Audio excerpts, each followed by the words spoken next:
सभी को प्रणाम। आइए आज चर्चा करते हैं कि माँ गायत्री के 5 मुखों का अर्थ क्या है, 5 कोश क्या है और पंचकोशी साधना कैसे की जाती है। पंचकोशी ध्यान गायत्री की उच्च स्तरीय साधना है। पंचमुखी गायत्री प्रतिमा में 5 मुख मानवीय चेतना के 5 आवरण हैं। इनका एक एक करके उतरते चलने पर आत्मा का असली रूप प्रकट होता है। ये 5 कोश 5 खजाने भी कहे जा सकते हैं। अंतः चेतना में एक से एक बड़ी चढ़ी विभूतियां प्रसुप्त अविज्ञात स्थिति में छिपी पड़ी हैं।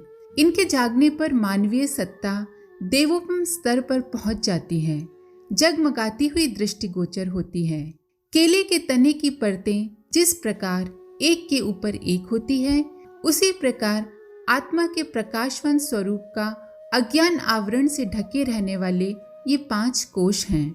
आत्मसत्ता के 5 कलेवरों के रूप में पंचकोश को बहुत अधिक महत्व दिया जाता है। उन्हें उतारते चलने पर कषाय कल्मश नष्ट होते जाते हैं और आत्म साक्षात्कार का, ईश्वर प्राप्ति का परम लक्ष्य प्राप्त होता है।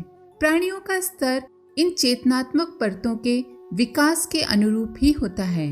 ये 5 कोश हैं। अन्नमय कोश जिसका अर्थ है इंद्रिय चेतना, प्राणमय कोश अर्थात जीवनी शक्ति, मनोमय कोश अर्थात विचार बुद्धि, विज्ञानमय कोश अर्थात अचेतन सत्ता एवं आनंदमय कोश अर्थात आत्मबोध, आत्म जागृति।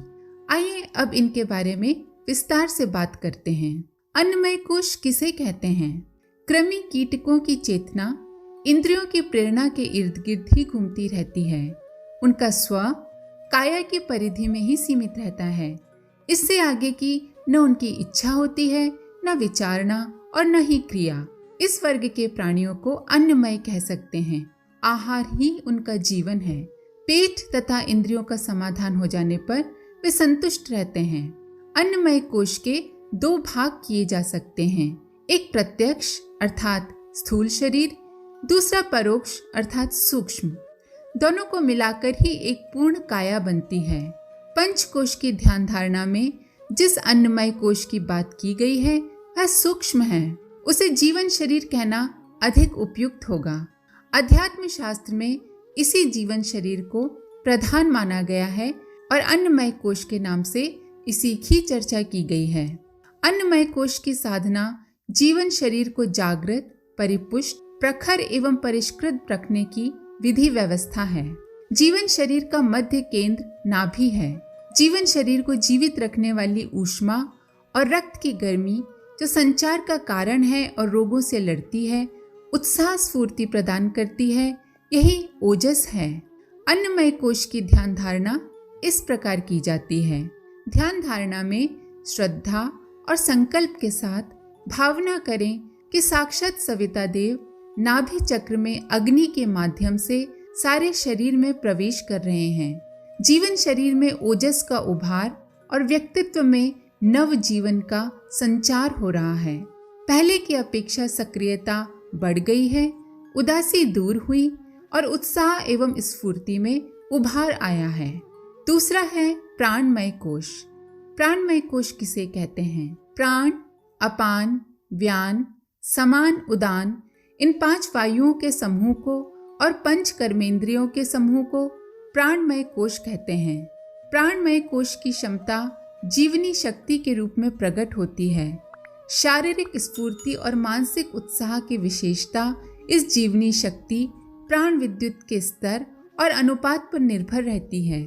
चेहरे पर चमक, आंखों में तेज, मन में उमंग, स्वभाव में साहस एवं प्रवृत्तियों में पराक्रम, इसी विद्युत प्रवाह का उपयुक्त मात्रा में होना है। इसे ही तेजस कहते हैं। शरीर के इर्द गिर्द फैला हुआ विद्युत प्रकाश तेजो वलय कहलाता है। यही प्राण विश्व प्राण के रूप में समस्त ब्रह्मांड में व्याप्त है। इसे साधक पात्रता के अनुरूप जितना अभीष्ट है उतना प्राप्त कर सकते हैं। प्राणमय कोश की ध्यान धारणा इस प्रकार है। भावना करें कि सविता शक्ति मूलाधार चक्र जो कि गुदा के समीप होता है, उसके माध्यम से प्राणमय कोश में प्रवेश कर रहे हैं और संव्याप्त हो रहे हैं। सविता की विद्युत शक्ति काया में संव्याप्त बिजली के साथ मिलकर उसकी क्षमता को असंख्य गुना बढ़ा देती है। ध्यान करें कि मेरे कण कण में, नस नस में, रोम रोम में सविता से अवतरित विशिष्ट शक्ति का प्रवाह गतिशील हो रहा है। आत्मसत्ता प्राण विद्युत से ओतप्रोत एवं आलोकित हो रही है। यह दिव्य विद्युत प्रतिभा बनकर व्यक्तित्व को प्रभावशाली बना रही है। पराक्रम और साहस का जागरण हो रहा है। तीसरा है मनोमय कोश। मन और 5 ज्ञानेंद्रियों के समूह के मिलने से मनोमय कोश बनता है। मनोमय स्थिति विचारशील प्राणियों की होती है। ये प्राणमय कोश से ऊंची स्थिति है। इस स्थिति पर पहुंचा हुआ जीव मनन कर सकता है। मनन अर्थात चिंतन, ये पशु पक्षियों से ऊंचा स्तर है। इस पर पहुंचे हुए जीव को मनुष्य संज्ञा में गिना जाता है। कल्पना, तर्क, विवेचना, दूरदर्शिता जैसी चिंतनात्मक विशेषताओं के सहारे उचित अनुचित का अंतर करना संभव होता है। स्थिति के साथ तालमेल बिठाने के लिए इच्छाओं पर अंकुश रख सकना इसी आधार पर संभव होता है। मनोमय कोश पूरी विचार सत्ता का क्षेत्र है। इसमें चेतन, अचेतन एवं उच्च चेतन की तीनों ही परतों का समावेश है। इसमें मन, बुद्धि और चित्त तीनों का संगम है। मन कल्पना करता है, बुद्धि विवेचना करती है और निर्णय पर पहुंचाती है। चित्त में अभ्यास के आधार पर वे आदतें बनती हैं जिन्हें संस्कार भी कहा जाता है। इन तीनों का मिला हुआ स्वरूप मनोमय कोश है। काम, क्रोध, लोभ, मोह, मद, मत्सर, ये 6 शत्रु और ममता, तृष्णा आदि दुष्प्रवृत्तियां मनोमय कोश में छिपी रहती हैं। मनोमय कोश साधना से उनका निराकरण होता है। मानसिक स्थिरता आने पर चित्त परब्रह्म परमात्मा में लग जाता है। मनोमय कोश का प्रवेश द्वार आज्ञा चक्र है। आज्ञा चक्र, जिसे तृतीय नेत्र अथवा दूरदर्शिता कह सकते हैं, इसका जागरण एवं उन्मीलन करना मनोमय कोश की ध्यान धारणा का उद्देश्य है। आज्ञा चक्र की संगति शरीर शास्त्री, पिट्यूटरी एवं पीनियल ग्रंथियों के साथ करते हैं। मनोमय कोश की ध्यान धारणा इस प्रकार है। भावना करें कि सविता का प्रकाश आज्ञा चक्र मस्तिष्क क्षेत्र से संपूर्ण शरीर में व्याप्त मनोमय कोश में फैल रहा है। आत्मसत्ता का समूचा चिंतन क्षेत्र मनोमय कोश सविता की ज्योति एवं ऊर्जा से भर गया है। आत्मसत्ता की स्थिति ज्योति पुंज एवं ज्योति पिंड बनने जैसी हो रही है। दृश्य में ज्योति का स्वरूप भावानुभूति में प्रज्ञा बन जाता है। सविता के मनोमय कोश में प्रवेश करने का अर्थ है चेतना का प्रज्ञावान बनना, ऋतंभरा से, भूमा से आलोकित एवं ओतप्रोत होना। इस स्थिति को विवेक एवं संतुलन का जागरण भी कह सकते हैं। इन्हीं भावनाओं को मान्यता रूप में परिणत करना, श्रद्धा, निष्ठा एवं आस्था की तरह अन्य क्षेत्र में प्रतिष्ठापित करना, यही है सविता शक्ति का मनोमय कोश में अवतरण। भावना करें कि प्रज्ञा, विवेक, संतुलन की चमक मस्तिष्क के हर कण में प्रविष्ट हो रही है और संकल्पों में दृढ़ता आ रही है। चौथा है विज्ञानमय कोश। बुद्धि और 5 ज्ञानेंद्रियों का समन्वय विज्ञानमय कोश है। विज्ञानमय कोश मनोमय कोश से ऊंची स्थिति है। इसे भाव संवेदना का स्तर कह सकते हैं। विज्ञानमय कोश का संबंध सूक्ष्म जगत ब्रह्म चेतना से है। आत्मभाव का, आत्मीयता का विस्तार इसी स्थिति में होता है। अंतःकरण विज्ञानमय कोश का ही नाम है। दयालु, उदार, सज्जन, सहृदय, संयमी, शालीन और परोपकार परायण व्यक्तियों का अंतःकरण ही विकसित होता है।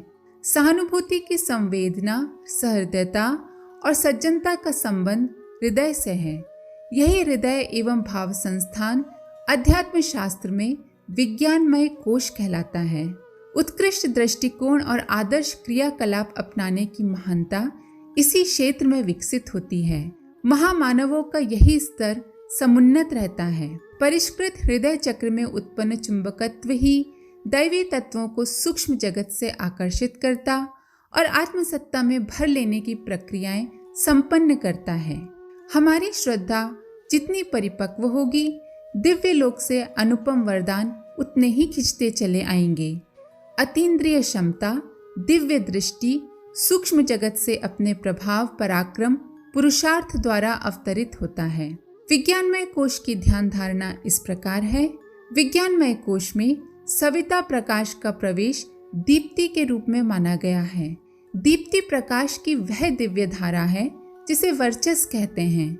नस नस में, रोम रोम में दीप्ति का संचार, दीप्ति का प्रभाव दिव्य भाव संवेदनाओं और अतीन्द्रिय ज्ञान के रूप में होता है। दीप्ति की प्रेरणा से सद्भावनाओं का अभिवर्धन हो रहा है और सहृदयता जैसी सत्प्रवृत्तियां उभर रही हैं। ऐसी आस्था, ऐसा विश्वास अंतःकरण में सुदृढ़ अवस्था में होना चाहिए। स्वयं को असीम सत्ता में व्याप्त फैला हुआ अनुभव करें। अनुभव करें कि सहृदयता, श्रद्धा, दिव्य ज्ञान का विकास और स्नेह करुणा जैसी संवेदनाओं से शरीर में रोमांच का बोध हो रहा है। आनंदमय कोश क्या है? आनंदमय कोश आत्मा की उस मूलभूत स्थिति की अनुभूति है जिसे आत्मा का वास्तविक स्वरूप कह सकते हैं। सामान्य जीवधारी यहाँ तक कि अधिकांश मनुष्य भी अपने आप को शरीर मात्र मानते हैं और उसी के सुख दुख में सफलता असफलता अनुभव करते रहते हैं। यही भवबंधन है। इसी कुचक्र में जीव को विविध विविध त्रास सहने पड़ते हैं। आनंदमय कोश चेतना का वह स्तर है जिसमें उसे अपने वास्तविक स्वरूप की अनुभूति होती है। आनंदमय कोश जागृत होने पर जीव खुद को अविनाशी ईश्वर का अंश मानता है, शरीर को मात्र जीवन उद्देश्य का उपकरण मानता है। इस स्थिति को आत्मज्ञान कहते हैं। इसे उपलब्ध होने पर मनुष्य हर घड़ी संतुष्ट एवं उल्लासित रहता है। जीवन मंच पर वह अपना अभिनय करता रहता है। मनुष्य को आत्मबोध हो जाता है। आत्मबोध के दो पक्ष हैं। पहला, अपनी ब्राह्मी चेतना ब्रह्म सत्ता का भान होने से आत्मसत्ता में संव्याप्त परमात्मा का दर्शन होता है। दूसरा, संसार के प्राणियों और पदार्थों के साथ अपने वास्तविक संबंधों का तत्वज्ञान भी हो जाता है। आनंदमय कोश के परिष्कृत होने पर एक आनंद भरी मस्ती छाई रहती है। मनुष्य ईश्वर इच्छा मानकर प्रखर कर्तव्य परायण किंतु नितांत वैरागी की तरह काम करता है। स्थित प्रज्ञ की स्थिति आ जाती है। आत्म परिष्कार के इस उच्च स्तर पर पहुंच जाने के उपरांत अभावों, उद्वेगों से छुटकारा मिल जाता है और परम संतोष का, परम आनंद का लाभ मिलने लगता है। इसी स्थिति को आनंदमय कोश की जागृति कहते हैं। आनंदमय कोश की ध्यान धारणा में सविता का सहस्रार मार्ग से प्रवेश करके समस्त कोश सत्ता पर छा जाने, ओतप्रोत होने का ध्यान किया जाता है। यदि साधक के संकल्प में श्रद्धा विश्वास की प्रखरता हो तो सहस्त्रार का चुंबकत्व सविता शक्ति को प्रचुर परिमाण में आकर्षित करने और धारण करने में सफल हो जाता है। इसकी अनुभूति कांति रूप में होती है। कांति सामान्यतः सौंदर्य मिश्रित प्रकाश को कहते हैं, पर यहाँ शरीर की नहीं, आत्मा की कांति का प्रसंग है। इसलिए वह तृप्ति, तुष्टि एवं शांति के रूप में देखी जाती है। तृप्ति अर्थात संतोष, तुष्टि अर्थात प्रसन्नता, शांति अर्थात उद्वेग रहित सुस्थिर मनः स्थिति। ये तीनों वरदान तीनों शरीरों में काम करने वाली चेतना के सुसंस्कृत उत्कृष्ट चिंतन का परिचय देते हैं।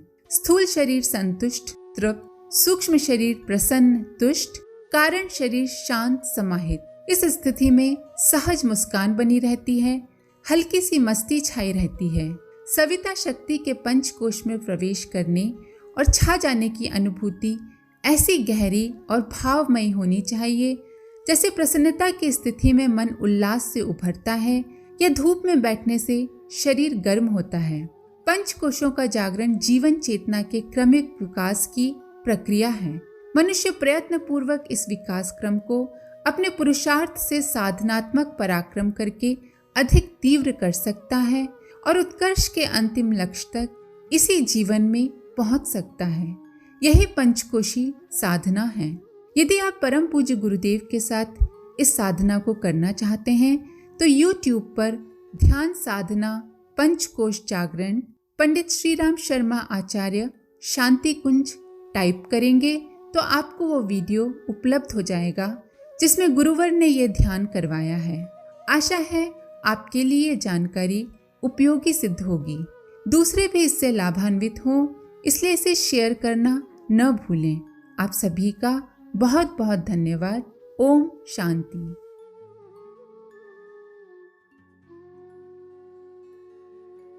हमारे YouTube चैनल को सब्सक्राइब करें और बेल आइकन को दबाकर ऑल पर क्लिक करें ताकि नोटिफिकेशंस आपको मिलती रहें।